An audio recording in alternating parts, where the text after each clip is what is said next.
Bismillahirrahmanirrahim. Assalamualaikum warahmatullahi wabarakatuh.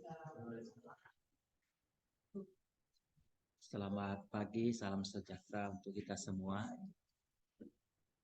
Alhamdulillah, pada pagi hari ini kita diberikan oleh Allah Subhanahu wa taala kesehatan dan kesempatan dalam kegiatan pengabdian masyarakat dosen Poltekkes Kemenkes Palu dengan judul menulis karya tulis ilmiah masyarakat akademik Poltekkes Kemenkes Palu. Kami mengucapkan banyak terima kasih atas perkenan Bapak Direktur Poltekkes Kemenkes Palu, Bapak Nasrul S. Kemenkes, yang juga merupakan anggota pengabdi dalam kegiatan ini, dan perkenan kehadiran Bapak Wadir II, Bapak Amsal S. Kemenkes, Ibu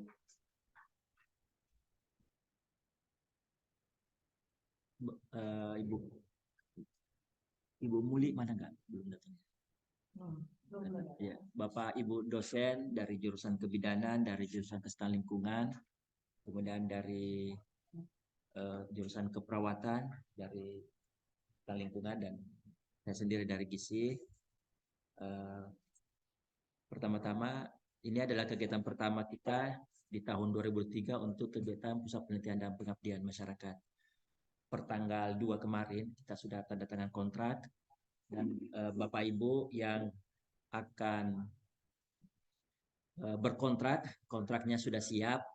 Kalau tidak bawa materai, biasanya juga MUAS sediakan materai. Sehingga dengan harapannya semua kegiatan ini kita bisa running lebih awal, terutama pengabdian. Kalau kegiatan pengabdian itu biasanya bisa running lebih awal karena tidak membutuhkan kelayakan etik.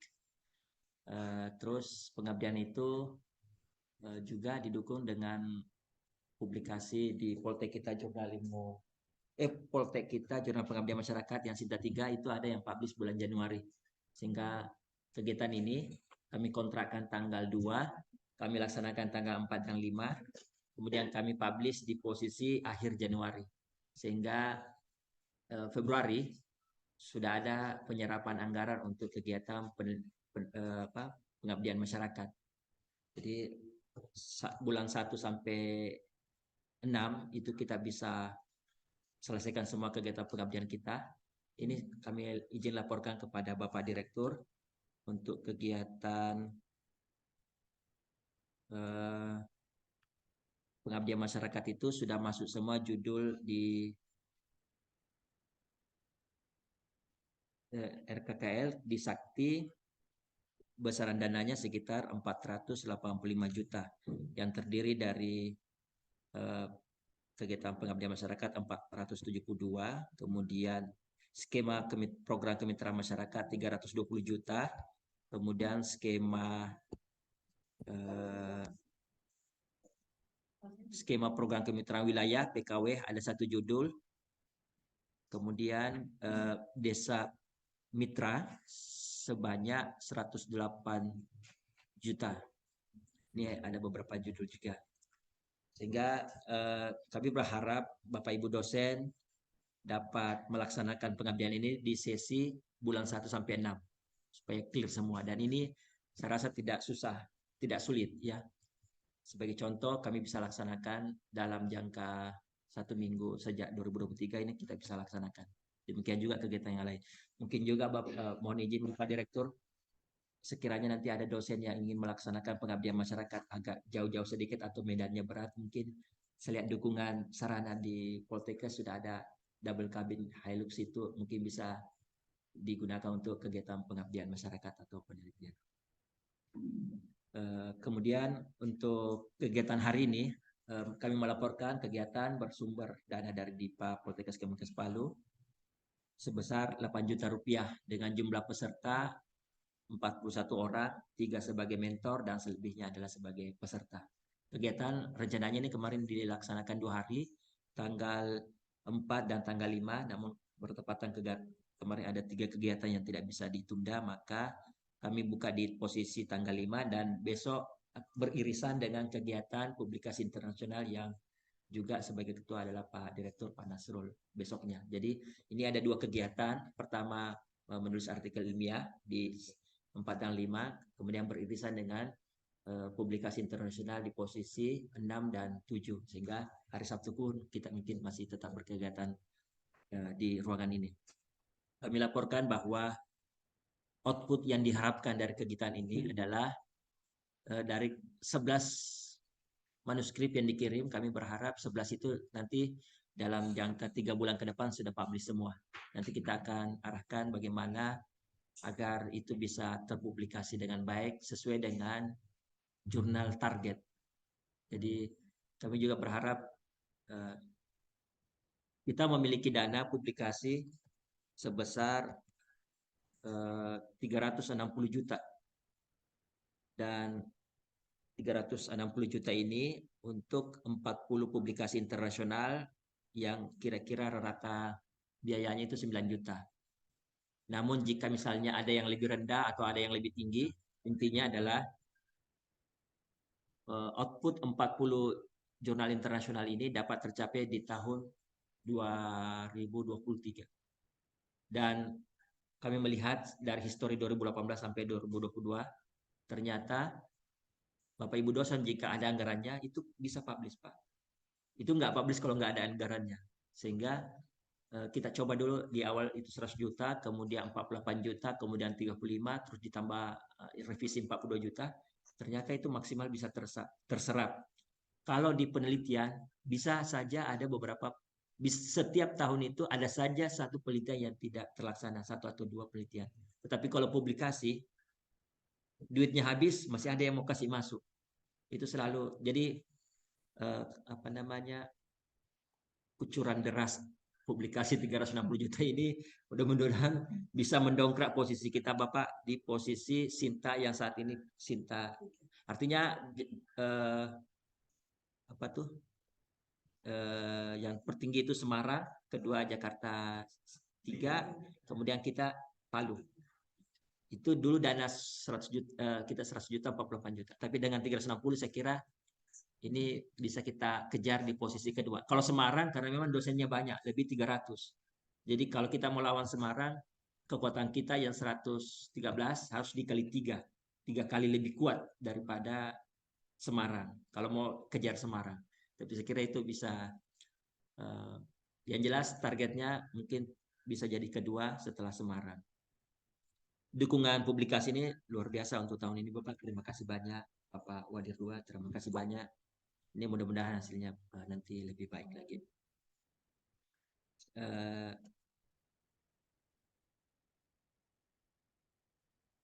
Saya kira ini yang dapat kami laporkan untuk kegiatan hari ini. Atas perkenan Bapak Direktur kami ucapkan banyak terima kasih dan kami mohon perkenan Bapak Direktur untuk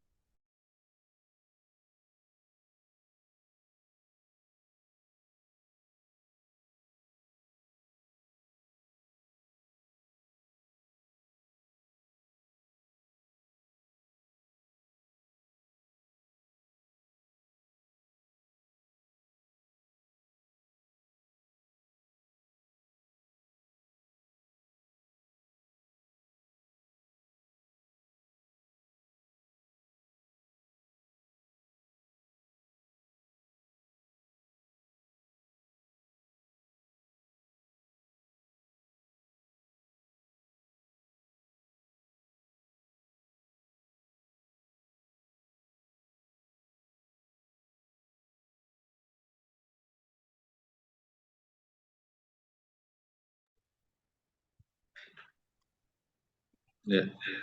Alhamdulillah, marilah kita selalu bersyukur kepada Allah Subhanahu wa taala, Tuhan yang Maha Kuasa.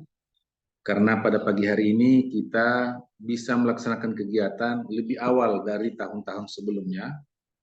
Biasanya kita di awal-awal minggu pertama tahun baru itu masih menikmati suasana selepas kegiatan yang padat tahun sebelumnya. Tapi ini dengan transformasi kesehatan dan transformasi Poltekkes, kita memang dari awal tahun sudah dipacu untuk bekerja cepat. Kemarin itu kita capaiannya adalah 98,93% untuk nilai anggaran kita. Dan posisi Sinta kita untuk publikasi kita adalah di urutan ketiga dari 38 Poltekkes, dan itu merupakan suatu prestasi yang luar biasa. Poltekkes yang di luar Jawa, yang kalau bahasa kita di Palu ini tidak direkeng sebenarnya kita ini. Karena untuk di kawasan Sulawesi ada Makassar, ada Manado yang besar, dan mereka juga BLU. Bahkan Poltekkes lain pun itu misalnya di Jawa itu ada Surabaya, ada Yogyakarta, ada Malang, Jakarta 2, itu mbah-mbahnya di situ ada semua guru besarnya. Nah, ini sesuatu yang sangat baik sekali. Tidak mungkin kita sampai pada posisi itu kalau Bapak Ibu tidak berkontribusi.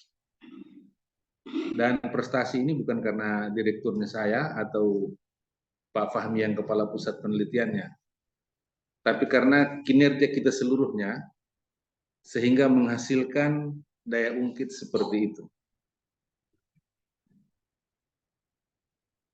Publikasi kita ini tidak terlepas dari tangan dingin.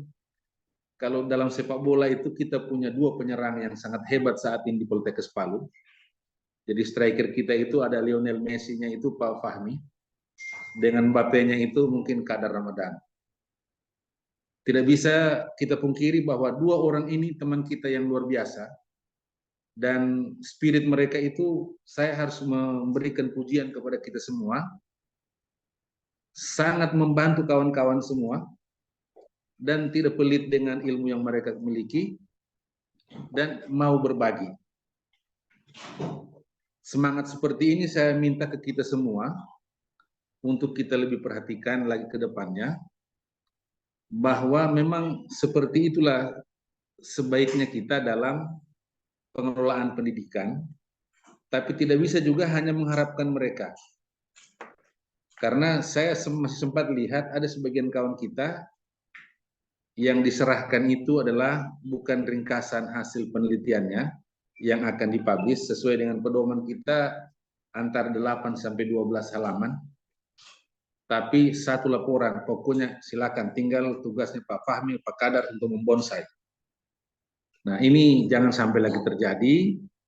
Kemudian kemarin ada teman-teman juga yang protes.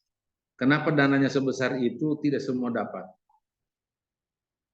Saya harus sampaikan ke kita semua bahwa ada dilema di situ. Targetnya kita misalnya tahun ini 40. 40 itu harus tercapai itu 40 dengan angka 360 juta. Itu angka 40, itu angka mutlak. Tetapi kalau misalnya duit 360 juta, kita bisa melakukan publikasi melebihi 40 itu nilai efisiensinya sangat tinggi. Dan tidak mungkin juga penelitian, publikasi penelitian itu atau pengabdian masyarakat itu dengan angka sebesar itu. Ada sebagian jurnalnya yang tidak berbayar, kecuali internasional atau mungkin Q1 barangkali, itu memerlukan tambahan. Tapi effort teman-teman semua itu sangat luar biasa sudah untuk membangkitkan kita punya pencapaian ini. Satu hal yang tambahannya juga saya sampaikan ke Bapak Ibu dosen, selain efeknya Pak Fahmi dengan Pak Kadar itu, dengan tim yang lainnya, Poltekkes Palu juga punya Sigit, dan efek Sigit ini sebenarnya di tingkat Poltekkes itu sangat terkenal di seluruh Indonesia. Bahkan teman-teman kemarin waktu kita Edu Health Fair di Bali, satu-satunya yang bukan guru besar, yang belum doktor, yang persentase di situ yang diundang, sampai-sampai ada dari Poltekkes lain. Ini Palu ini kok apa sampai bisa ada yang kira-kira begitu bahasanya. Nah, itu berarti kita harus saling mendukung kawan-kawan kita, teman-teman kita yang berinovasi, termasuk teman-teman yang muda. Selama saya menjadi direktur, saya tidak pernah melarang orang untuk berprestasi. Bahkan salah satu contoh saya sampaikan ke teman-teman, Sigit itu kalau baca ketentuan, tidak bisa dia melanjutkan. Dan tidak ada prestasi seperti sekarang yang dia capai. Tapi saya menggunakan cara tidak berpikir dengan otak kiri, tapi menggunakan otak kanan. Tapi itu juga kalau tidak didukung oleh pejabat lainnya, tidak akan mungkin berhasil. Nah, karena belajar saya di mana simpul-simpulnya itu kalau ada satu masalah, siapa saja yang terlibat dalam masalah itu yang berkepentingan, dan apa perannya, itu yang saya cari satu-satu. Nah, begitu juga kegiatan publikasi kita ini, kalau Bapak Ibu masih ingat, kita pertama kali jurnal Poltek kita itu 2004, nanti terakreditasi kita 2 tahun lalu, Pak Fahmi ya. Begitu lama. Nah, ini berarti dengan spirit sekarang ini, kita sudah di Sinta 4 itu, sebenarnya kalau mau dapat Sinta 3 ini kita bisa saja Pak Fahmi ya. Tapi kalau bisa, usahakanlah Sinta 2 Pak. Bagaimana caranya Sinta 2 kita itu supaya lebih bergairah lagi dan lebih bergengsi lagi jurnalnya kita. Mamuju juga seperti kita. Mereka itu di posisi Sinta 3 Pak kalau saya tidak salah ya. Sinta 3. Lebih tinggi mereka dulu, tapi Pak Salim bilang kami itu juga di Mamuju, yang tidak mau cari yang satu yang bisa kami menonjol. Dan mereka di jurnalnya ternyata sama dengan Mataram. Kemarin saya mengikuti rapat dengan Pak Menkes, town hall yang disampaikan beliau kemarin itu dengan tim champion itu adalah dia tidak mau banyak-banyak program yang bertele-tele, dia hanya minta 2 untuk Poltekkes lakukan, yang bisa memiliki daya ungkit untuk mengangkat sesuatu yang menjadi masalah di kementerian. Termasuk kita untuk penelitian dan pengabdian ini diminta untuk sesuai dengan program kerja Kementerian Kesehatan. Nah, isu-isu yang di Kementerian Kesehatan itu, saya kira Pak Kepala Pusat sudah menyampaikan tema-tema besarnya. Isu-isu utamanya itu adalah terkait dengan masalah stunting, penyakit menular TBC, dan kematian ibu dan anak. Jadi kalau bisa kita untuk penelitian kita, apakah produk yang kita hasilkan atau policy brief yang dihasilkan dari kegiatan kita itu mengarah menunjang semua kegiatan yang ada di seluruh dirjen di Kementerian Kesehatan. Dulu kita masih di Badan PPSDM, kita hanya lingkupnya kecil, hanya di bawah naungan Badan PPSDM. Sekarang atau dulu itu kita Poltekkes hanya dibawahi oleh Sekretaris Badan dan Pusat Pendidikan Tenaga Kesehatan. Sekarang tidak lagi, kita semua berada di bawah lingkup Dirjen Nakes itu, dan dirjen yang lainnya juga kita ikut menunjang, karena di seluruh Indonesia, kecuali Kalimantan Utara dan Provinsi baru di Papua, hanya Poltekkes itu milik Kementerian Kesehatan yang ada di seluruh daerah. Sehingga kita adalah perpanjangan tangan Kementerian Kesehatan. Nah, ini nanti diminta juga untuk kita semua direktur ketua jurusan agar kita berkoordinasi juga dengan Dinas Kesehatan, karena tugas kita itu adalah di bawah itu delegator. Dan kita juga evaluator program Kementerian Kesehatan di provinsi kita berada. Jadi ini tugasnya kita, Bapak Ibu, seperti itu. Kemudian tadi disampaikan Pak Kepala Pusat bahwa untuk kegiatan pengabdian dan penelitian boleh menggunakan fasilitas kita. Itu Hilux yang double cabin itu sangat enak. Kita pakai deck slide 20.000 kurang 800 rupiah kayaknya. Saya lihat harganya 19.200 1 liter. Kalau dibandingkan dengan Pertalite, berarti itu pakai 1:5 dia. 1 liter 5 km. Meskipun dia 1:10 lebih itu sedikit. Tapi dari harga seperti itu 1:5. Tinggal teman-teman pertanggungjawabannya sesuai. Tapi kalau untuk daerah-daerah yang sulit, itu biar dirancang untuk ke Lindu itu, yang jalan tidak ada padidi di sana, bisa dilewati oleh mobil itu. Saya sudah coba kemarin sampai di Toili. Sampai di Toili, kira-kira habis bensin itu 3 juta. PP Palu Toili sampai di Toili.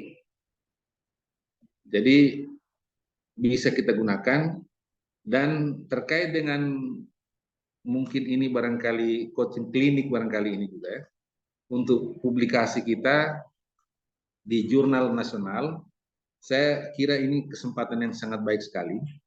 Dan teman-teman, saya harap semangat kita semua, kita tulis saja apa yang bisa kita lakukan. Dan saya ingat betul dulu satu kata-katanya yang pernah mengajar saya di UGM, Profesor Ida Bagus Mantra. Tulislah sesuatu dengan latar belakang kita sebagai dosen di Poltekkes ini, agar satu saat nanti kita sudah tidak ada, orang pernah ingat bahwa dari membaca tulisan kita itu dengan penanda dosen jurusan kebidanan kah, Kesling kah, satu saat nanti orang bilang, oh ini pernah dia hidup di kampus ini. Seperti itu kira-kira. Dan terima kasih Bapak Ibu sudah hadir semua ini untuk mengikuti kegiatan ini. Dan insya Allah nanti kita harus bisa memanfaatkan dana itu untuk publikasi, baik nasional maupun internasional, dan dengan memperbaiki kualitas tulisan kita. Dengan mengucapkan Bismillahirrahmanirrahim, dan pertolongan dari Tuhan Yang Maha Kuasa, serta perkenan dari kita semua Bapak Ibu, kita buka kegiatan penulisan di jurnal Poltekkes Kemenkes Palu tahun 2023 dengan resmi. Demikian, selamat berinovasi, menuliskan karya terbaik kita, agar kegiatan penelitian dan pengabdian masyarakat itu bisa dirasakan oleh masyarakat manfaatnya. Dan untuk penelitian diharapkan nanti paling tidak 5% dari penelitian itu dihilirisasi. Mungkin ada produk jadi nanti yang bisa kita jual, karena salah satu yang berkembang sekarang ini adalah Science Technopark yang sudah dikembangkan oleh Kemenkes, baik di Denpasar dan di Pekalongan, Jawa Tengah. Ini teman-teman sudah lihat di sini. Jadi di portal Sinta itu untuk dosen Poltekkes Palu di sana ada Pak Kadar Ramadan, ada Pak Fahmi, ada Ibu Nur Fatimah, ada Ibu Sumiati, ada Ibu Lisda, ada Ibu Kristina Ento, ada Pak Takwin, ada Ibu Francisca, ada Pak Dedi. Jadi ini sesuatu yang sangat luar biasa. Nah, ini ke depannya nama-nama itu bisa lagi yang lain bisa naik ke atasnya dengan indeks yang tinggi kita, dengan angkanya Pak Kadar sebesar itu. Ini adalah sesuatu yang sangat luar biasa. Saya kira itu. Kemarin saya sudah minta dibuatkan piagam penghargaan Pak ya untuk teman-teman kita ini, karena hanya itu yang bisa kita lakukan. Kalau untuk penghargaan doi barangkali Pak Wadir dua agak susah ya. Jadi setidak-tidaknya kita tuliskan piagam penghargaan. Dia harus dalam tulisan. Saya kira itu. Terima kasih. Lebih dan kurangnya saya mohon maaf. Wassalamualaikum warahmatullahi wabarakatuh. Selamat pagi, salam sejahtera untuk kita sekalian. Om Santi Santi Santi Om. Terima kasih. Terima kasih banyak. Kegiatan pertama nanti ada presentasi dari Bapak Kadar Ramadan dan dari Pak Takwin. Kemudian jadi yang 11 itu langsung minta beda supaya kita sampaikan dulu. Pertama mau ke jurnal apa, kita download template-nya, kemudian bagaimana agar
Maaf Pak, suaranya tidak terdengar.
Bismillahirrahmanirrahim. Assalamualaikum warahmatullahi wabarakatuh. Alhamdulillah telah hadir bersama kita Bapak Kadar Ramadan. Pertama-tama kami ucapkan dulu terima kasih karena Pak Kadar sudah berkenan mengisi kegiatan kita untuk pagi ini, dan sebelum Pak Kadar memulai, mohon izin kami mungkin membacakan dulu tentang biodata dan posisi Pak Kadar dalam publikasi. Pak Kadar Ramadan saat ini bekerja di Prodi D3 Kebidanan Poso sebagai editor di 5 jurnal dan sebagai reviewer di 3 jurnal. Research interest pada kesehatan ibu dan anak serta promosi kesehatan. Profil akademik Orchid 01935698, kemudian Sinta ID 5979952 dan Scopus ID 5721816639. Publikasi Scopus Q1 beliau ini analisis antinatal care, kemudian faktor associated with bottle feeding, kemudian determinant of acute respiratory infection, kemudian socio-economic dan demographic factor associated with knowledge and attitude of HIV/AIDS. Kemudian yang terakhir ini adalah determinant yang Q3, determinant of access to health information on internet by Indonesian women. Jadi Scopus Q1, 4 dan Q3 yang ditampilkan. Kontak person 0852 911 59218.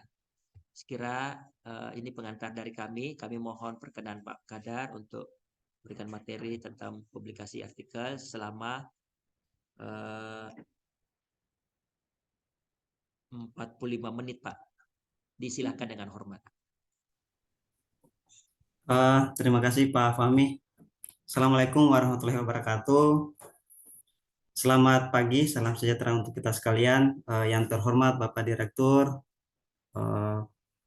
Kepala Pusat Penelitian, dan Bapak Ibu sekalian yang bergabung pada hari ini baik melalui Zoom maupun langsung dari Palu. Izinkan saya untuk saya sih lebih ke ini Pak, sharing pengalaman. Kemudian saya lebih dari pandangan seorang editor, mungkin hal-hal teknis nanti Pak Fahmi sama Pak Takwin yang akan menjelaskan bagaimana cara menyusun dari pendahuluan sampai kesimpulan. Saya lebih kepada bagaimana hal-hal apa saja yang harus dilakukan oleh autor sebelum submit, saat submit, dan setelah submit. Karena pengalaman kami beberapa tahun mengelola jurnal itu banyak hal-hal di luar kualitas artikel ya, itu masih kadang dilupa oleh autor. Ya.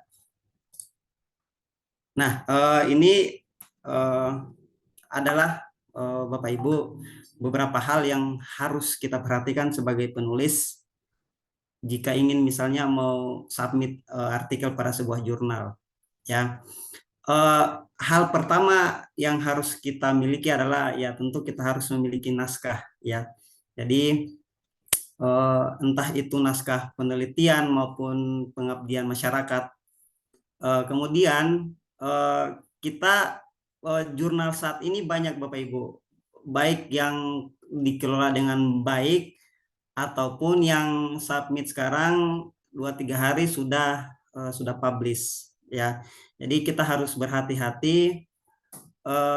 Jadi kita harus pastikan apakah jurnal yang kita tuju itu sudah terakreditasi atau belum. Jadi ini kembali lagi kepada tujuan kita untuk mensubmit atau mempublikasi artikel itu, apakah untuk misalnya BKD atau kenaikan pangkat. Jadi kita harus cek dulu apakah jurnal yang kita tuju itu apakah terakreditasi atau belum. Kalau kita ingin cek, kita masuk saja di portal Sinta ya, Sinta Kemendikbud, kemudian kita cari jurnal. Untuk yang jurnal internasional tadi Pak Fahmi sudah sampaikan, kita ceknya di Science Direct boleh ataupun di Simago. Jadi kita harus pastikan agar naskah kita yang sudah kita buat tidak sia-sia ya. Kan sayang sekali kalau kita sudah buat dengan sepenuh hati perjuangan, tapi ketika publish di jurnal yang diragukan kualitasnya oleh tim penilai. Kemudian pastikan naskah sesuai dengan skop jurnal. Saya pikir ini tidak ada masalah. Ini yang poin keempat ya Bapak Ibu. Kadang kita lupa. Jadi jurnal itu kan sudah buat template. Harapannya adalah sebenarnya itu adalah meringankan kerja editor layout ya. Jadi untuk apalagi kalau kita ke Sinta 2, Sinta 3 ya, itu kan jumlah naskah yang masuk sangat banyak ya. Jadi ketika misalnya ada naskah yang tidak sesuai ya sudah, itu pasti akan langsung di reject biasanya.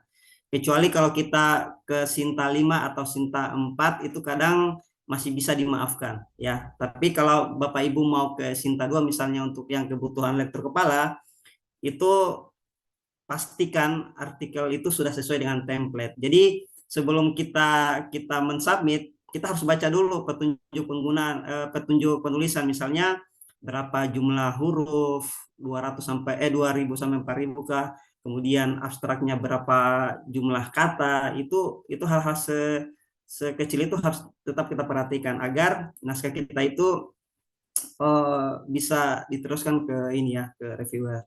Karena sebenarnya dalam pengolahan jurnal yang paling menentukan naskah kita itu diterima atau ditolak itu sebenarnya bukan reviewer. Reviewer hanya memberi pertimbangan, tapi sekali lagi penentu akhir dari apakah naskah diterima atau tidak itu adalah editor. Jadi kita harus patuhi apa yang telah ditetapkan oleh jurnal. Kemudian reference manager ya. Ini sebenarnya fokus saya ya. Ketika kita menulis ya harus pakai Mendeley atau Zotero ya. Jadi jangan lagi kita pakai manual, karena ini sudah ada ketetapannya dalam petunjuk akreditasi jurnal, itu semua sudah diwajibkan kalau ingin jurnalnya bagus ya. Kemudian jumlah referensi harus banyak ya, harus banyak. Itu standar minimal sebenarnya 15. Jadi supaya amannya 20 lah ya. Kalau misalnya kita ingin, maksudnya sasaran kita itu adalah Sinta 2 atau Sinta 3, itu perbanyak referensi.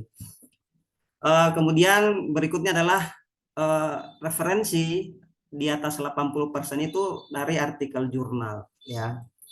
Jadi itu sudah tertulis di panduan ya. Jadi harap Bapak Ibu patuhi. Kalau kita menggunakan buku, berarti kita harus menambah artikel. Artinya ketika misalnya 20 referensi, maka 17 itu harus dari artikel jurnal. 3-nya boleh buku.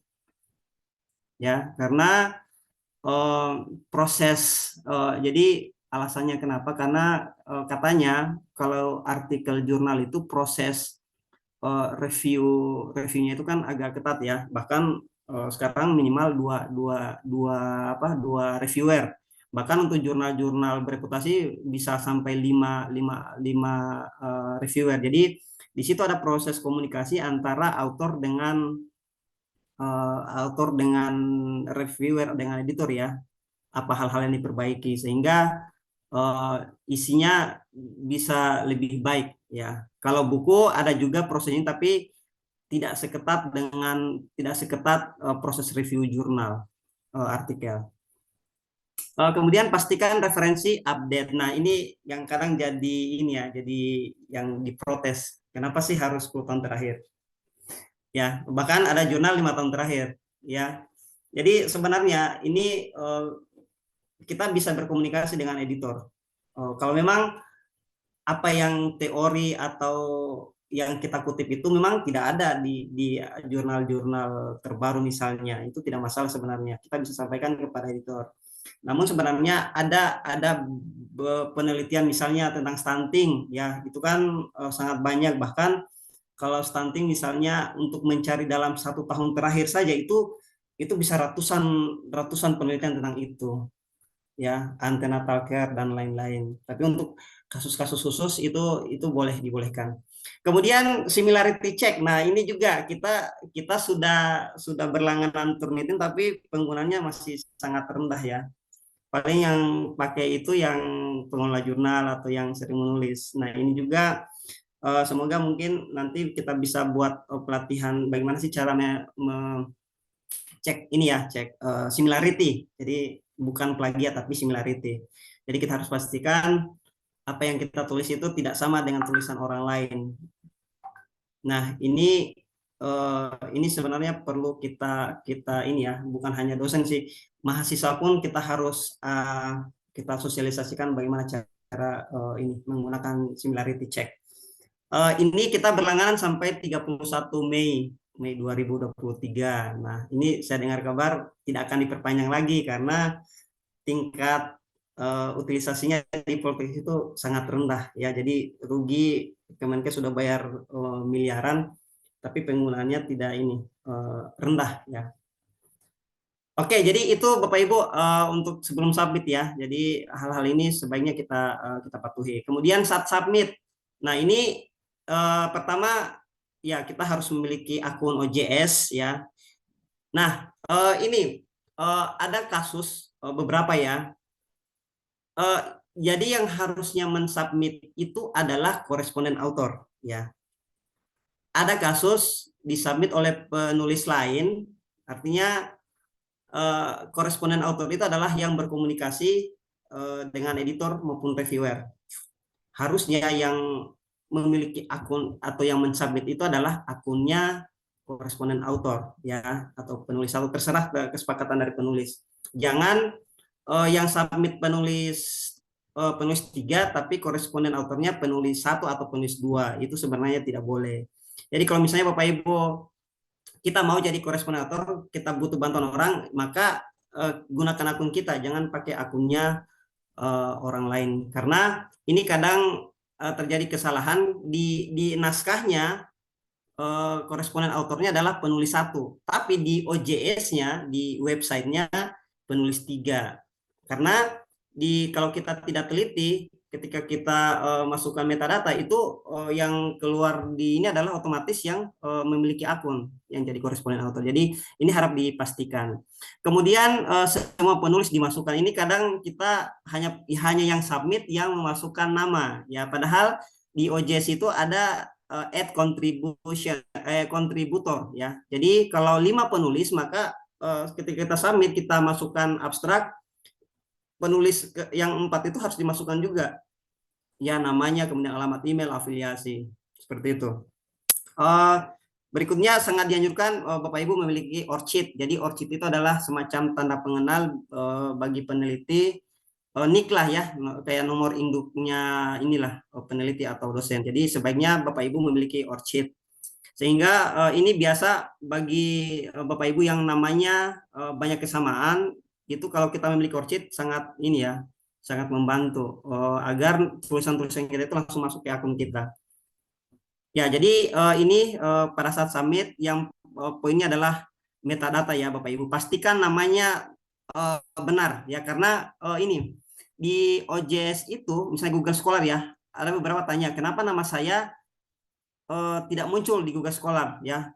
Nah, ternyata Google Scholar itu Bapak Ibu eh, formatnya itu adalah last name first name ya, last name first name.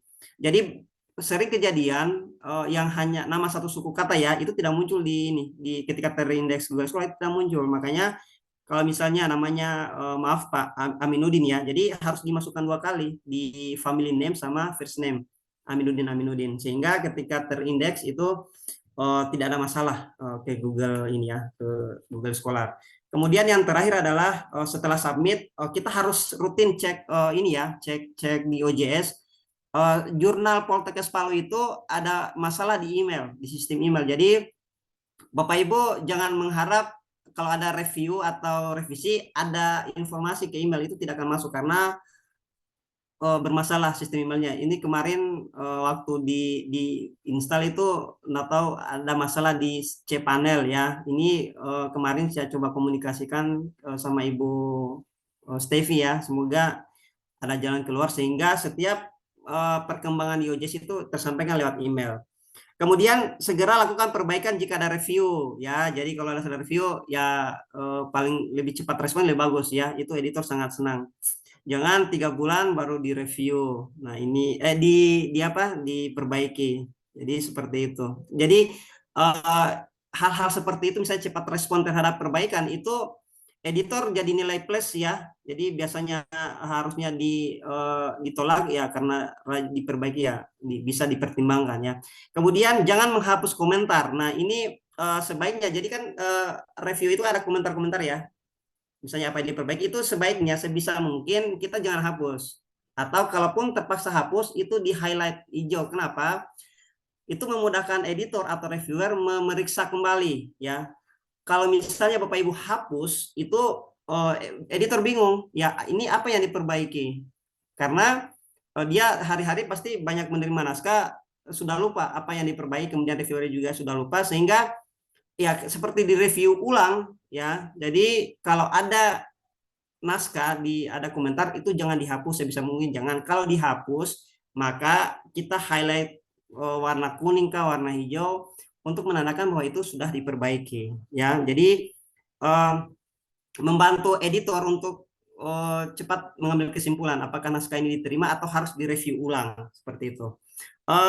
Kemudian kalau bisa setiap komentar itu dibalas ya karena ada fasilitas untuk balas komentar itu sebenarnya kita balas apa yang telah kita perbaiki atau sekedar mengucapkan terima kasih atas masukan itu sebaiknya dilakukan karena begini Bapak Ibu tadi sudah disampaikan kalau kita itu adalah salah satu bukti korespondensi ya itu adalah bukti korespondensi jadi itu harus ini sebaiknya catatan-catatan itu kita perbanyak sehingga itu berarti ada komunikasi antara editor dengan reviewer dengan penulis ya.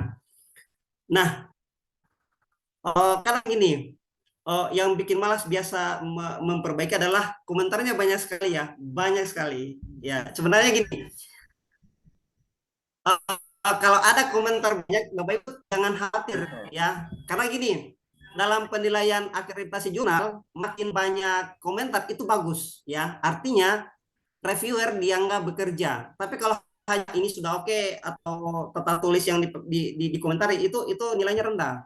Jadi memang kami editor sudah memesan kepada reviewer kasih banyak komentar kalau sudah bagus berikan pujian atau apa intinya harus banyak catatan sehingga reviewer dianggap bekerja bukan hanya sekedar apa namanya review sedikit sudah submit kembali ya.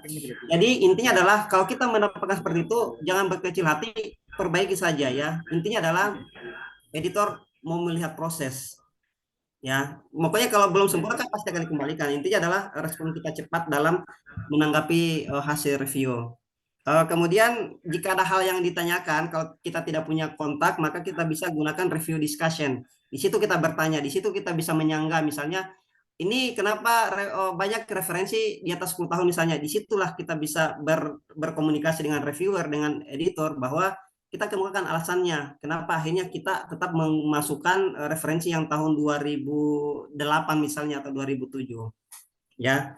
Jadi seperti itu. Jadi apa yang disampaikan oleh reviewer itu tidak serta-merta kita ini ya. Kalau misalnya memang kita anggap ini seharusnya tidak seperti ini ya, itu enggak apa-apa. Kita balas komentarnya. Jadi reviewer itu bukan apa yang dia komentari kita harus patuhi 100% tidak ya. Namanya reviewer kan orang juga, bisa juga ada kesalahan ya. Mungkin kita ada referensi terbaru ya, itu bisa. Jadi kita bisa berkomunikasi. Ya, jadi ini adalah hal-hal yang perlu Bapak Ibu lakukan sebagai author jika kita ingin submit di sebuah jurnal ilmiah. Nah, ini tadi yang ini Pak ya, terkait referensi. Mungkin ada beberapa teman-teman dari kampus juga. Jadi kami mohon maaf soal referensi kami sangat ketat ya. Karena gini, jurnal Bidan Cerdas termasuk itu jurnal Bidan Cerdas kurang 0,75 untuk Sinta 3. Jurnal Pengamas bisa Sinta 3. Salah satu alasannya adalah ini referensinya ya. Kita pakai reference linking, makanya setiap referensi sebisa mungkin ada URL-nya ya, sehingga bisa ini. Jadi itu adalah, jadi dalam penilaian akreditasi ada 8 poin yang kita bisa raih kalau referensinya memenuhi ini. Misalnya nisbah acuan primer 80% di atas, jadi skornya 3. Derajat kemutahiran 10 tahun terakhir itu 3. Ini sistem pengacuan baku konsisten dan menggunakan aplikasi itu 1. Penyusunan baku konsisten dan menggunakan aplikasi itu kalau kita bisa maksimalkan poin kita 8 ya. Dalam penilaian akreditasi poin 8 itu sangat banyak ya, sangat banyak. Jadi kita bisa manfaatkan di situ. Karena kalau kita mau memperbaiki substansi artikelnya orang itu ya mati juga, kita harus misalnya state of the art-nya apa, itu biarlah urusan yang urusannya asesor substansi ya. Tapi kalau misalnya referensi ini masih bisa kita maksimalkan. Kenapa? Sekarang banyak resource untuk cari referensi itu sangat banyak sekarang. Mungkin nanti kalau ada waktu saya akan contohkan ya bagaimana sih cara mencari referensi yang update. Oke, jadi ini alasannya Bapak Ibu, kenapa sih referensi itu perlu? Karena untuk jurnal Sinta itu untuk menjaga kualitas kemudian mempertahankan nilai akreditasi itu mengharuskan ini sebaiknya kita lakukan ya. Oke, jadi berikutnya ini adalah beberapa beberapa permasalahan terkait referensi. Jumlahnya kurang, kemudian kurang acuan primer, jadi banyak masih dari buku ya, buku. Kemudian kurang mutakhir, kemudian kadang metadatanya tidak lengkap atau tidak konsisten. Jadi misalnya kalau ada judul itu kan harusnya capitalized word ya, hanya kata depan yang kapital kemudian kata hubung tidak. Ini ada kadang banyak autor itu biar kapital, bahkan ada sampai yang masih huruf-huruf Cina atau Arab itu tidak diedit ya. Padahal sebenarnya di Mendeley itu bisa ya, itu bisa memungkinkan diedit, diperbaiki. Jadi seperti itu. Karena gini, kenapa hal-hal ini ya, misalnya referensi kita perhatikan itu menandakan editor bekerja ya. Jadi untuk mengurus ini ya butuh juga effort yang lebih, sehingga kadang itu dianggap ini bagus editornya karena bisa ini bisa menjaga konsisten untuk tetap bagaimana referensi itu bisa diakses ya, bisa diakses. Nah, terkait Mendeley ini cara menggunakannya, alurnya ya, ketika kita download install foldernya satu-satu, jangan semua penelitian satu folder besar ya. Jadi kita bikin lemari-lemari, misalnya stunting, antenatal care, itu dipisah-pisah. Kemudian sebaiknya kalau cari referensi yang open access ya. Sekarang banyak yang open access. Ini yang penting, yang keempat, kita harus selalu periksa metadata ya. Kita harus selalu periksa metadata. Kita harus kalau lagi ada tulisan Cina apa, kita harus edit, perbaiki. Kalau belum ada URL-nya kita lengkapi ya. Terakhir insert citation, insert bibliografi, ini gampang ya. Tapi yang penting adalah yang keempat, bagaimana author melengkapi itu. Ya, ini terakhir bagaimana kita bisa mencari referensi, bisa Science Direct, kita berlangganan sampai Mei, bisa mendelay, publish or perish, bisa juga DOAJ. Ini saya contohkan. Saya karena singgung Mendeley, saya coba pakai Mendeley ya, Bapak Ibu. Jadi kita masuk saja ke mendeley.com ya. Oke, misalnya ini saya mau cari misalnya referensi tentang ANC dan ini ya, antenatal care dengan stunting misalnya ya. Oke, search. Oke, ini ada 265 penelitian terkait antenatal care dan stunting ya. Nah, di sini kita bisa seleksi lagi ya. Misalnya kita ini tahun 2021 saja ada 43 referensi. Kita butuhnya minimal berapa? 20. Misalnya kita ya sudah karena banyak penelitiannya kita cari saja yang terbaru ya, 2021 2009 boleh. Setelah itu cari yang ada PDF-nya kalau bisa ya, open access ya. Ini bisa kita klik lagi di sini. Oke, ini ada 38 artikel tentang antenatal care dan stunting 2 tahun terakhir ya. Ini juga ada jurnal internasional ya dari PLOS ONE, BMC, Food Security. Ini jurnal-jurnal kelas wahid ini nomor 1 ya, top tier. Jadi kalau kita banyak menggunakan referensi ini pasti itu editor senang ya. Apalagi yang Sinta 2 itu pasti senang. Kemudian setelah itu kita bisa ini Bapak Ibu, kita aktifkan Mendeley Web Importer ya. Kita masukkan sehingga kita bisa mengambil metadata dari referensi-referensi ini. Nah, jadi bagusnya Mendeley itu adalah ini kan open access ya. Jadi dia bisa ini ada PDF-nya ya. Jadi kita tidak repot lagi download dulu baru masukkan. Ini sudah oke. Setelah itu ya sudah kita ke library misalnya ini saya belum di sini saja ya. Ini kita buat dulu foldernya ya. Jadi sebelum kita mencari referensi kita buat dulu folder khusus. Misalnya tadi topiknya tentang ANC dan stunting ya. Kita buat dulu di collection, kita buat.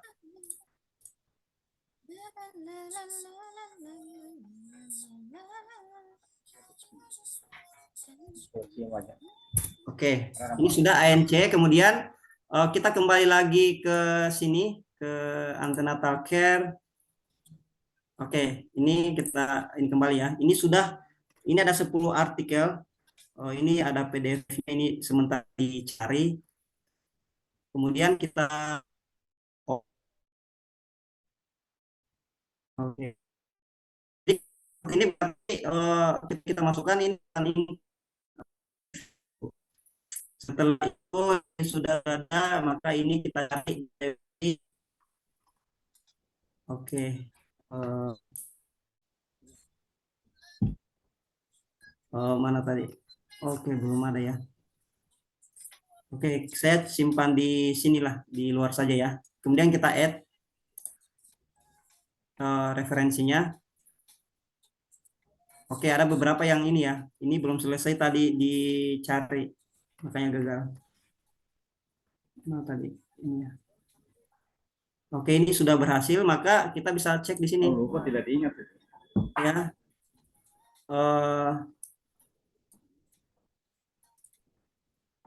Ini ya sudah masuk di sini. Mana ya? Ini ya. Oh, ini nih yang atas. Yang atas ini sudah ada ininya ya, sudah ada PDF-nya. Kemudian ini adalah Mendeley Reference Manager. Ini harus Ini harus online ya, harus online. Makanya kalau kita biasa kan kita pakainya desktop ya, kita pakai yang desktop. Maka kita tinggal ini saja, kita tinggal sinkron saja agar yang di Mendeley Web yang di cloud masuk ke Mendeley desktop. Ini ya ini sudah masuk ya Bapak Ibu. Ini sudah masuk. Bisa kita sampai 100% dan ini sudah ada PDF-nya. Jadi kalau misalnya kita ingin buka, misalnya ingin kita baca, ya ini kita tinggal seperti ini malah sudah ada. Jadi langsung terbuka. Nah, seperti itu. Prenatal and postnatal determinant of stunting. Nah, ini artikelnya. Seperti itu. Jadi mungkin nanti kalau ada pertemuan khusus membahas, bisa pakai Mendeley, bisa juga pakai Gutter ya. Bagaimana sih cara mencari referensi? Ini kalau untuk hari ini hanya sekilas karena kita ada keterbatasan waktu. Ya, jadi seperti itu tips cara bagaimana sih cara mencari referensi yang terbaru, yang bagus dengan memanfaatkan Mendeley. Kalau sumber-sumber lain itu bisa juga lewat DOAJ atau Publish or Perish. Jadi sangat banyak source-source yang bisa kita gunakan untuk memenuhi tadi maunya jurnal ya, update 10 tahun terakhir. Jadi seperti itu. Oke, mungkin itu dari saya, Bapak Ibu, sharing saya terkait dengan artikel manuskrip ya. Jadi pesan saya adalah tadi ketika kita submit, pastikan itu metadata ya, itu penting ya, penting. Kemudian dalam menulis kita sebaiknya menggunakan reference manager, entah itu Mendeley atau Zotero, karena itu memudahkan kita dalam mengelola referensi yang kita gunakan. Oke, ini jadi kalau kita dapatkan yang seperti ini Bapak Ibu, ini kita harus perbaiki ya. Ini kan huruf kapital semua. Ini kita perbaiki. Ini misalnya kunjungan antenatal care.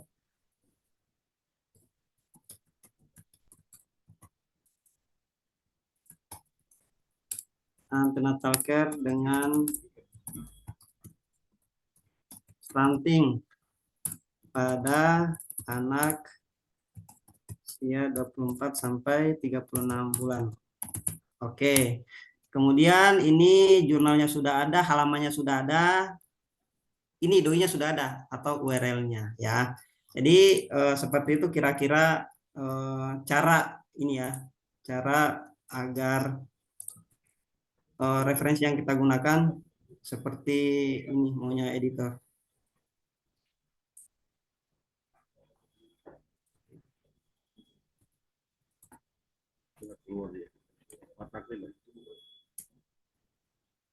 Oke. Jadi ketika kita sudah masukkan ya, langkah berikut adalah kita harus ini pastikan metadatanya sudah lengkap. Oke, silakan Bapak Ibu jika ada yang ingin ditanyakan, ini masih ada waktu ya sampai 10 menit lagi, silakan. Saya kembalikan dulu ke Pak Fahmi. Baik, terima kasih banyak Pak Kadar. Ini mohon izin, ini kita rekam Pak. Terus nanti akan kita YouTube-kan supaya apa yang masih kurang jelas bisa diputar kembali.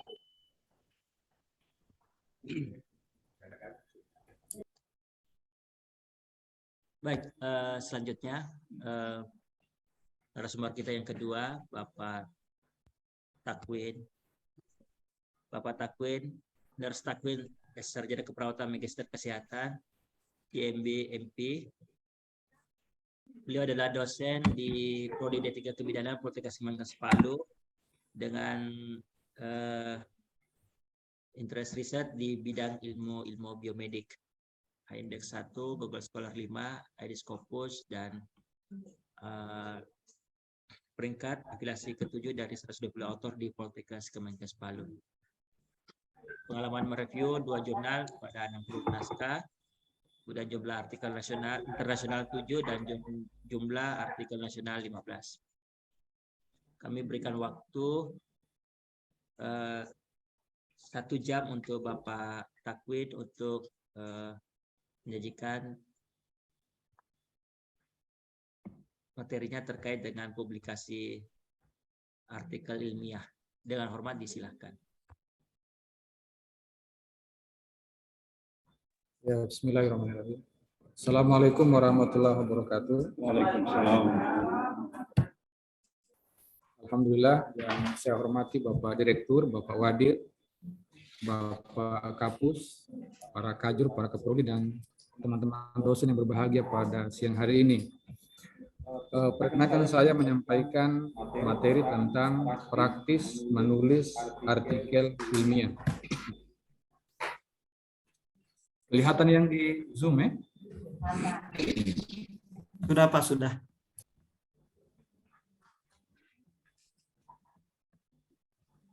Ya.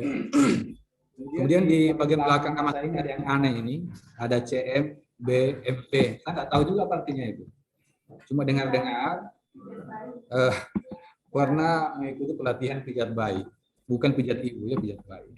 Jadi mungkin certificate mom and baby bla bla bla practitioner mungkin ya, belum tahu. Oke. Nah yang pertama adalah disclaimer dulu. Jadi setiap kita menyampaikan materi ya kita hendaknya disclaimer. Ya kita menyampaikan kita punya kelemahan-kelemahan. Nah sekarang posisi kita menulis terbagi kepada 4 bagian. Ada dosen yang bisa menulis, bisa mensubmit, atau sebagai autor korespondensi, kemudian dapat memperbaiki hasil review internasional. Yang kedua sama, tapi bisa memperbaiki review nasional, dan berikutnya bisa menulis dan memperbaiki hasil review, belum pernah melakukan submit atau autor korespondensi, dan ketiga belum dapat menulis. Banyak faktornya, mungkin sibuk atau tidak punya waktu untuk menulis. Nah, kira-kira Bapak Ibu masuk di mana ini?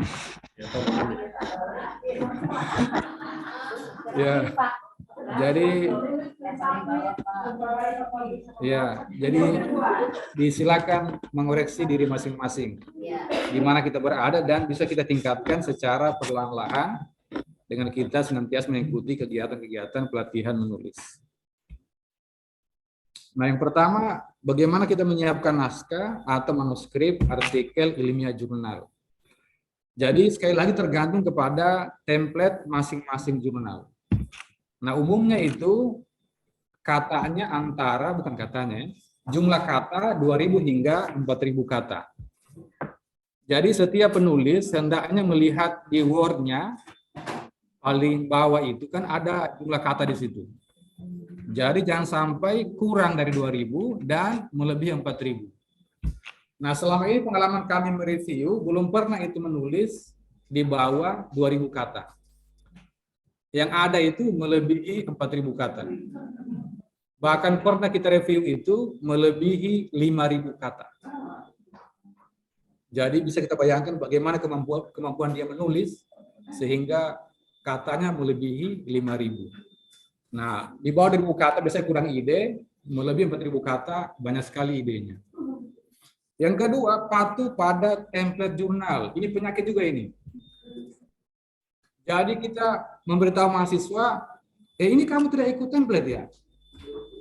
Ikut panduan, ikut panduan. Ternyata dosen juga menulis, tidak ikut panduan. Nah, ini penyakit kita juga ini. Ternyata memang bukan perkara mudah mengikuti template jurnal. Jadi mudah kita ucapkan, dalam praktisnya ternyata perlu belajar juga itu. Bagaimana cara mempaste dari naskah kita ke template jurnal. Nah, yang utama biasanya itu setiap ukuran huruf, baik dari judul, abstrak, sampai kepada pembahasan dan seterusnya. Kemudian kami tentukan juga itu diminta menggunakan Arial, dia pakai Times New Roman. Cuma syukur mungkin tergantung editor juga, atau kalau dia tidak reject artikel kita, naskah kita, ya alhamdulillah bisa kita teruskan kepada review dan perbaikan. Masalah ketiga itu keseimbangan dan kesinambungan antar paragraf. Biasa kita bilang mahasiswa harus ada benang merah. Ternyata kita pun menulis susah mencari benang merahnya. Kebanyakan benang kusut. Iya, sehingga bingung kita, harusnya paragraf kedua dia letakkan paragraf keempat dan seterusnya. Kemudian kadang-kadang kita perhatikan jumlah paragraf itu berbeda besar kecilnya sehingga mata melihat kurang elok. Jadi sebaiknya ada keseimbangan jumlah baris ataupun kalimat dalam paragraf. Walaupun tidak mesti kan. Yang keempat, runut antar bagian penulisan. Runut. Yang kelima juga penting ini, bahasa Indonesia yang baik dan benar. Sekarang katanya bukan lagi UEB, kembali kepada EYD lagi. Yang keenam, ada unsur novelty-nya, kontribusi terhadap pengetahuan dan presentasi. Maksudnya nanti editor atau review melihat bahwa artikel kita itu, naskah kita itu sangat baik dalam hal penulisannya. Sehingga kalau tiga ini kita penuhi, besar kemungkinan untuk diterima kita punya naskah atau manuskrip. Nah, kita lihat sekarang apa namanya ini? Grafiknya ya. Dari penerimaan naskah atau manuskrip. Dari tiga unsur tadi itu, novelty, kontribusi, dan presentasi. Jadi patokan kita di angka 8. Novelty sumbu X, kontribusi sumbu Z, dan presentasi sumbu Y. Jadi kalau tiga-tiganya di atas 8 nilainya, maka besar kemungkinan naskah kita akan diterima oleh jurnal yang dituju. Nah, bagaimana mencapai 8 itu? Ya, kita mesti latihan dalam hal menulis agar bisa mencapai angka yang maksimal. Jangan kita tanya seperti apa kalau 7, 6, 5. Tidak tahu juga saya. Cuma harapannya bisa kita, novelty harus ada kebaruan kan, kontribusinya tinggi untuk ilmu pengetahuan, dan cara kita menulis sangat memadai sehingga oleh editor bisa menerima naskah kita untuk direview sebelum publikasi. Nah, ini salah satu contoh judul yang kita bisa perhatikan. Bagi Bapak Ibu, dari 2 judul di atas itu, apa yang kurang kira-kira itu ya? Kalau yang pertama sepertinya tidak ada siapanya itu. Yang kedua juga mungkin sama ya, tidak ada kepada siapanya. Nah, kalau kami lihat beberapa judul naskah itu ataupun artikel itu, 2 komponen harus ada ya, yaitu apa dan siapa. Apa judulnya dan kepada siapa penelitian ataupun pengapas itu dilakukan. Kemudian where-nya ini juga biasanya kalau tempat itu tempat yang baru dan harus diketahui oleh orang lain misalnya, atau tempat itu merupakan tempat yang sangat penting, biasa disarankan untuk mencantumkan di mananya. Demikian juga kalau kapan dibutuhkan juga bisa kita cantumkan. Tapi 2 hal, apa dan siapa mesti ada pada komponen judul. Nah, yang terbaru kami dengarkan, ternyata judul juga bisa kita menggunakan kata tanya. Yang lazim kan sekarang pernyataan kan? Ternyata juga boleh menggunakan kata tanya. Tapi sekali lagi kembali kepada aturan jurnal yang kita tuju. Nah, di bagian bawah itu mudah-mudahan sudah benar itu judulnya ya, pelatihan pijat bayi itu. Ada apanya dan ada kepada siapanya. Kemudian ada tempatnya. Yang tidak ada hanya tahunnya dan mengapa. Jadi minimalnya what, who dengan when harus ada dalam judul kita. Kemudian, ini penting juga ini. Bagaimana cara menulis abstrak? Yang pertama tergantung template jurnal. Seperti apa gaya selingkungnya. Cuma rata-rata maksimal abstrak 200 kata. Bagaimana cara mengetahuinya itu? Abstraknya Bapak Ibu di blok. Setelah di blok, di bagian Word-nya, kemudian lihat paling bagian bawah itu. Biasa dia tulis itu saya 200 per 4.000. Berarti abstraknya 200 kata per 4.000, 4.000 itu jumlah total kata dalam naskah kita. Jadi di bagian bawah di Word itu terdapat keterangan itu. Jadi blok dulu itu abstrak kita, baru tengok berapa jumlah kata dalam abstrak. Nah, jangan melebihi 200 kata. Kemudian berikutnya latar belakang. Nah, ini kita memang kalau di abstrak itu jangan terlalu senang menulis kalimat yang banyak. Kalau senang sekali dikurangi kesenangannya. Paling tidak 1 hingga 2 kalimat dalam abstrak itu, di pendahuluan latar belakangnya itu. Terutama masalah penelitian dan PKN kita misalnya. Tidak usah 3 sampai 3 kalimat ya, bukan kata. 1 sampai 2 kalimat. Sudah cukup itu. Kemudian yang berikutnya ditambahkan dengan tujuan penelitian dalam latar belakang di abstrak itu. Harus ada juga itu. Berikutnya metode. Nah, biasa itu reviewer sangat detail dalam hal metode. Dan biasa juga penulis lalai dalam menulis metode secara lengkap. Yang dilengkapi latar belakangnya di abstrak itu. Metode ya sekitarnya saja. Nah, harusnya metode itu kita buat secara detail, jenis penelitiannya, populasi sampelnya, besar dan teknik sampel, cara lama pengumpulan data, alat pengumpul datanya, uji statistiknya, kemudian kalau ada ethical clearance-nya bisa dicantumkan nanti di bagian dalamnya ya. Di abstrak ini bisa ya, bisa juga tidak. Itu dalam hal metode. Tapi kita ringkas-ringkas di abstrak ini. Jangan juga metode tulis sampai panjang-panjang juga. Tetap kita ringkas juga. Kemudian hasil. Hasil itu temuan-temuan yang diperoleh dari penelitian kita. Jadi mohon dibedakan bagaimana cara menulis hasil pada abstrak dengan simpulan. Nah, biasa itu penulis hasilnya sudah simpulan. Akhirnya pas nulis simpulan terulang kalimat itu. Jadi mohon dibedakan mana hasil, mana simpulan. Jadi hasil itu temuan kita saja. Ya, kaitan dengan mungkin variabel terikatnya bagaimana hasilnya kan. Kemudian variabel bivariatnya bagaimana hasilnya, kemudian bagaimana multivariatnya kalau ada. Nah, terakhir simpulan dan saran kita juga tuliskan di abstrak kita. Simpulan kaitan dengan temuan hasil penelitian yang merujuk kepada tujuan penelitian. Dan saran diperhatikan juga saran ini. Jangan ada saran di situ kepada puskesmas, kepada poltekes, kepada responden. Ya, kita pilih satu yang operasional, yang bisa dilaksanakan. Berikutnya, kata kunci.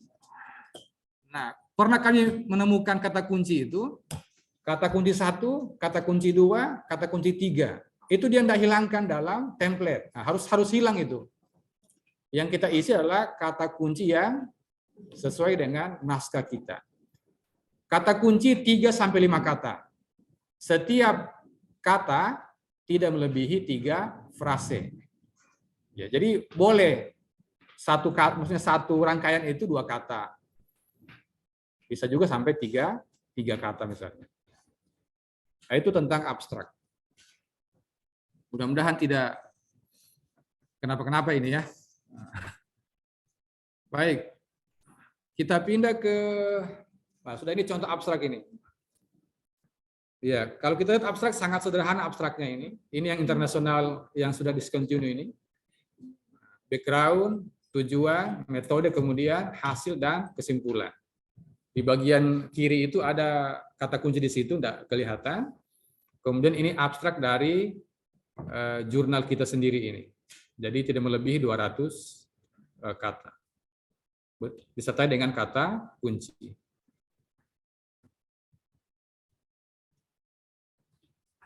Berikutnya, ini hal yang menarik ini. Rata-rata kami perhatikan latar belakang itu ada yang sampai 10 paragraf. Ya, jarang yang 4 sampai 5 paragraf. Takut mereka 4 sampai 5 paragraf. Padahal biasa juga mengarahkan kita itu membuat pendahuluan, ya paling tidak 4 hingga 5 paragraf. Satu paragraf 10 hingga 15 baris. Pernah kami temukan naskah, paragrafnya itu melebihi 22 baris. Sehingga pembaca merasa lelah untuk membaca, akhirnya tidak mau lagi dia baca. Satu kalimat maksimal 17 kata. Ada juga pendapat mengatakan maksimal 27 kata. Setelah kita coba kalau 27 kata ternyata lelah juga membaca. Kalau katanya terlalu panjang, jadi maksimalnya 17 kata saja. Kemudian yang pertama, yang tadi 5 paragraf, paragraf 1 kita isi dengan masalah penelitian atau PKM kita.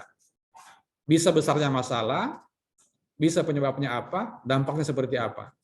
Nah, fakta rujukan kita dari sumber yang sahih. Tadi dikatakan Pak Kadar, dari artikel jurnal.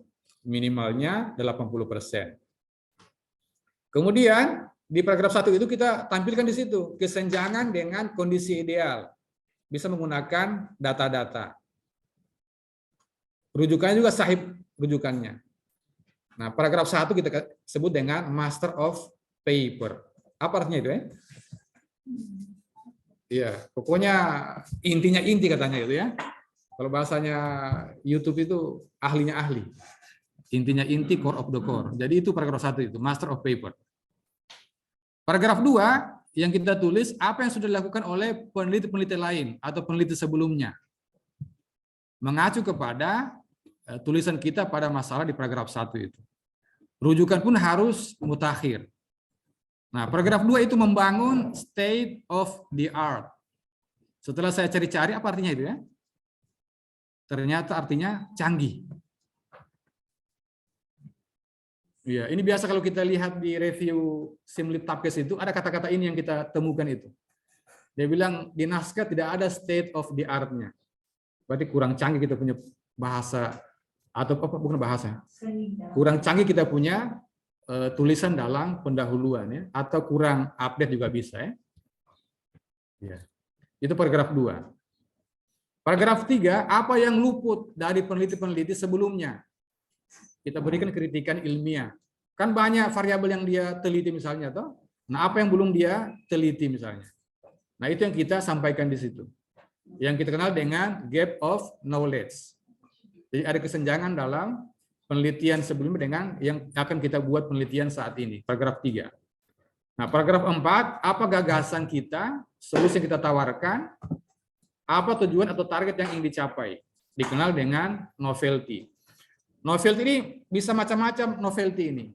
Bisa dari segi variabelnya yang baru, bisa jenis penelitiannya baru, bisa tempat penelitiannya yang berbeda, bisa berbeda besar sampelnya, bisa lokasi yang berbeda. Dia hanya satu desa. Kita penelitian sampai satu kecamatan misalnya, satu kabupaten, satu provinsi.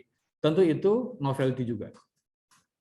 Dan paragraf kelima, bagaimana cara kita menyelesaikan masalah itu atau dugaan kita terhadap hasil nanti dari penelitian akan kita lakukan. Jadi ada konsep dan ada manfaat di paragraf 5 itu. Jadi kalau ini kita penuhi, mudah-mudahan sudah bisa meyakinkan reviewer tentang naskah di pendahuluan yang akan kita lakukan submit misalnya. Nah, kemudian biasanya juga novelty akan ditanya oleh pereview. Mana novelty dari tulisan ini? Yang di Zoom masih mendengar ini? Nah, sekarang Masih, Pak, masih. menulis metode. Masih Pak, masih. Ya. Menulis metode. Yang pertama jenis penelitian dan desain atau metode PKM kita. Nah, itu dilengkapi juga itu. Saya kadang-kadang juga bingung ya antara desain dengan pendekatan itu. Biasa ditulis itu jenis penelitiannya misalnya observasional, desainnya cross-seksional, pendekatannya survei misalnya. Jadi bingung kita ini. Jadi saran saya ini perlu juga kita ini membuat satu pertemuan untuk menyepakati itu, bagaimana membedakan jenis penelitian, desain, dan pendekatan itu. Sehingga nanti seragam kita punya pemahaman tentang itu. Kemudian populasi sampel kita sampaikan juga, besar sampel dan teknik sampel. Besar sampel tidak usah rumusnya disampaikan di situ, cukup berapa besar atau jumlah sampelnya. Kalau pengapmas tentu ada mitra kita dan halayak sasaran serta jumlah sasaran yang akan kita lakukan pengabdian masyarakat. Kemudian waktu tempat penelitian, kemudian ya ini juga penting, tidak boleh hanya 1 hari meneliti, 1 hari mengabdi, tidak masuk akal. Jadi mesti lebih dari 1 hari, mungkin seminggu, 1 bulan kan? Karena ada proses persiapan sampai dengan pelaksanaan. Berikutnya variabelnya, hasil ukurnya, alat pengumpul data, kemudian siapa pengumpul data. Dan terakhir jika diminta oleh jurnal, kita siapkan layak etik oleh komisi etik. Ada juga jurnal yang tidak mensyaratkan ini. Tapi yang Sinta 21 misalnya, kayaknya mensyaratkan layak etik dari komisi etik setempat. itu tentang menulis metode. Ya, ini contoh metode yang telah kami tulis. Ya, silakan Bapak Ibu juga melihat, mungkin ada yang kurang-kurang.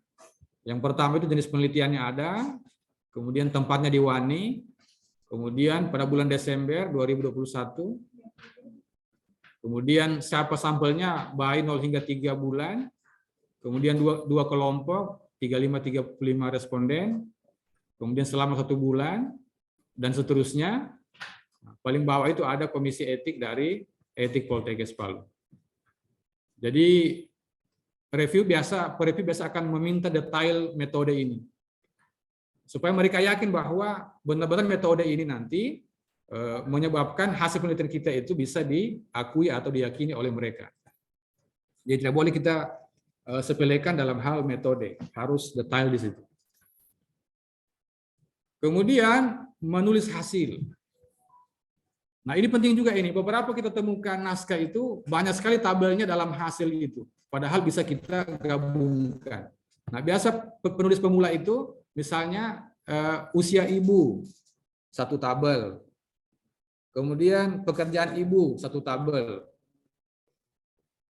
Jadi kalau 5 di situ variabelnya sampai 5 tabel dia buat. Padahal bisa kita dalam 1 tabel, tinggal nanti penjelasannya masing-masing di bagian bawah itu. Jadi ini penting juga tentang hasil ini, keterampilan kita dalam menulis tabel dalam hasil penelitian ataupun grafik. Bagaimana judulnya, bagaimana cara menulisnya, di mana kita letakkan nilai p-value-nya. Nah, semua kita perhatikan.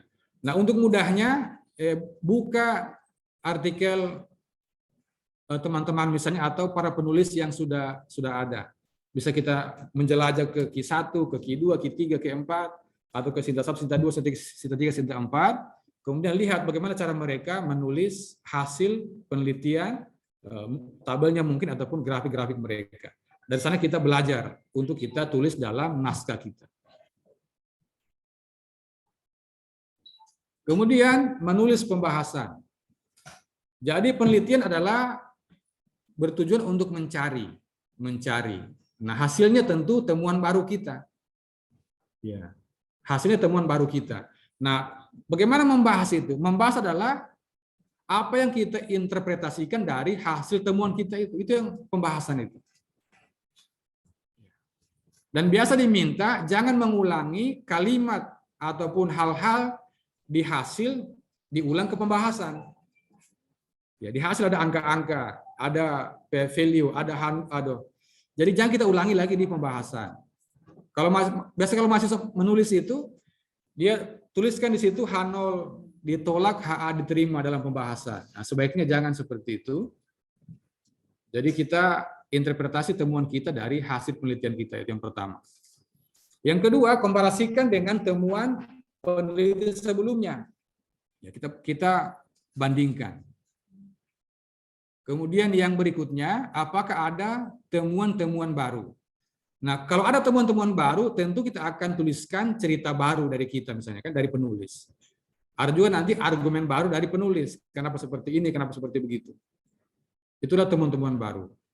Dan berikutnya, memberi petunjuk untuk penelitian selanjutnya. Biasa ada keterbatasan penelitian kita ini. Sehingga nanti berikutnya, penelitian berikutnya dia akan lengkapi keterbatasan kita menjadi novelty bagi peneliti berikutnya. Jadi kalau ada 4 poin ini bisa kita bahas, berarti paling tidak sudah ada 4 paragraf dalam pembahasan. Tinggal kita tambahkan mungkin sampai 5 paragraf dalam pembahasan dengan kaidah yang tadi itu. 10 hingga 15 baris, 1 kalimat sampai dengan 17 kata dan seterusnya. Hal yang paling penting adalah ucapan terima kasih. Rupanya ucapan terima kasih ini bukan hal yang sepele, ini hal penting ini. Kenapa? Karena dengan adanya itu, editor ataupun jurnal akan melihat, oh rupanya penelitian ini, naskah ini, tidak langsung jadi begitu. Ada prosesnya. Ada proses proposalnya, ada proses perbaikan proposalnya, ada proses penelitiannya, ada proses misalnya presentasi penelitian, sampai masuk kepada submit naskah di jurnal. Karena dia akan melihat nanti dari mana asal tulisan ini. Itu gunanya ucapan terima kasih. Bukan cuma sekedar kita cantumkan itu, ada nilai penting di situ. Kemudian terakhir, simpulan dan saran. Ringkasan hasil temuan kita yang kita korelasikan dengan tujuan penelitian. Kemudian ada kontribusi terhadap ilmu pengetahuan, dan terakhir saran ada kata-kata operasionalnya dari penelitian yang kita laksanakan. Dan paling akhir sekali referensi. Sudah dibahas tadi oleh Pak Kadar. Nah, kelemahan kita biasanya di bagian ini, bagian metadata itu. Ya, di tipe naskah kan banyak tipe naskah. Ada jurnal artikel, ada buku, ada book chapter, ada news magazine, ada website dan seterusnya. Nah, sesuaikan nanti dengan referensi kita. Kemudian judul kita perbaiki. Ini pun judul tergantung dari jurnal punya gaya selingkung. Kalau dia minta di awal huruf besar, ya di awal huruf besar. Kalau dia minta huruf besar semua, ikuti huruf besar semua. Nanti perbaiki metadatanya. Lengkapi penulis, lengkapi nama jurnalnya, kemudian tahunnya, volumenya, nomornya, halamannya. Nah, kalau referensi tidak memiliki DOI atau DOI, lengkapi URL referensi kita. Sehingga nanti akan mudah dicari oleh editor ataupun peer review untuk memastikan bahwa referensi kita ini benar-benar ada sumber rujukannya, bukan referensi abal-abal. Kami kira itu saja. Sekian dan terima kasih. Assalamualaikum warahmatullahi wabarakatuh.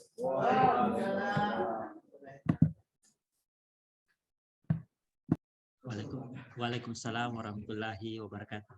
Terima kasih banyak Pak. Ini banyak masukan dari Pak Takwin. Tentu sesi pertanyaan dipersilahkan. Nanti kita akan close di posisi jam 12.00 ya.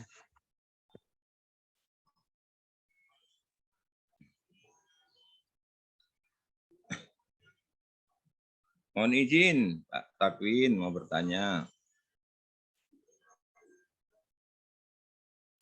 Mohon izin, Pak, mau bertanya. Untuk ininya ya, ini lagi-lagi dari kacamata editor ya. Ini kaitannya dengan penilaian akreditasi jurnal. Ini memang selalu kan jadi kendala ya. Tapi sebenarnya walaupun misalnya sudah ada, sebenarnya ada kata-kata atau kalimat dalam misalnya pendahuluan itu saja. Walaupun sebenarnya ada, tapi kita tulis saja seperti itu. Ini saya kasih contoh ya.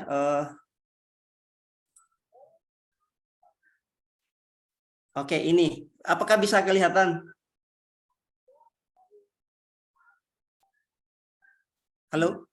Nah, jadi untuk research gap ya, untuk apa namanya novelty. Jadi ada keterbatasan penelitian sebelumnya, ada area yang belum diteliti, misalnya penelitian yang dulu hanya di kota, kita ambil yang di desa, termasuk tadi metodenya sudah dijelaskan oleh Pak Takwin sama Pak Fahmi. Jadi sebenarnya kalau kita pokoknya kalimatnya saja, walaupun sebenarnya itu kan kalau asesor ya, lagi-lagi saya kaitannya yang akreditasi jurnal, dia tidak akan apakah benar ini belum diteliti, kan tidak mungkin dia akan periksa kembali ya. Tapi setidaknya dalam naskah kita itu ada kata-kata seperti ini yang kita masukkan. Mungkin seperti itu untuk tipsnya Bapak Ibu ya. Persoalan nanti diperiksa ya kita akan berproses, karena biasa yang editor, apalagi kalau yang Sinta 2 biasa kalau persoalan template kan sudah selesai lah, yang lain-lain. Biasanya mereka cari ininya pada kalimat paragraf berapa ada kata-kata seperti ini yang menunjukkan ini adalah bagian dari riset gap-nya. Nah, ini bisa kita bisa pakai kata kalimat-kalimatnya ya. Misalnya kalau kita pakai metode baru, misalnya pakai analisis apa, berarti kalimatnya seperti ini. This is a well recognized issue which, dan seterusnya. Ini banyak contoh-contoh kalimat yang kita bisa gunakan untuk ini adalah riset gap yang kita miliki di artikel kita. Mungkin seperti itu ya Ibu Dewi. Ini banyak sebenarnya, ini aplikasinya bagus, tapi ini masih jarang juga dipakai. Ya, nanti ini pada sesi khusus untuk ya, research gap Karena ada beberapa poin 1, 2, 3, 4, 5, 6, 8. 8 ya. Jadi ada 8, terus setiap misalnya limited purpose studies ini ada beberapa pilihan, misalnya lack of solution-nya ini ada 1, 2, 3, 4, Banyak. 5, 6, 7, 8, 9, 10, 11. Jadi bisa Pak, bisa. Semua Ya. kita insya Allah bisa share. Ini sebenarnya bisa kalau ada saudara kelompok-kelompok bisa. Ini termasuk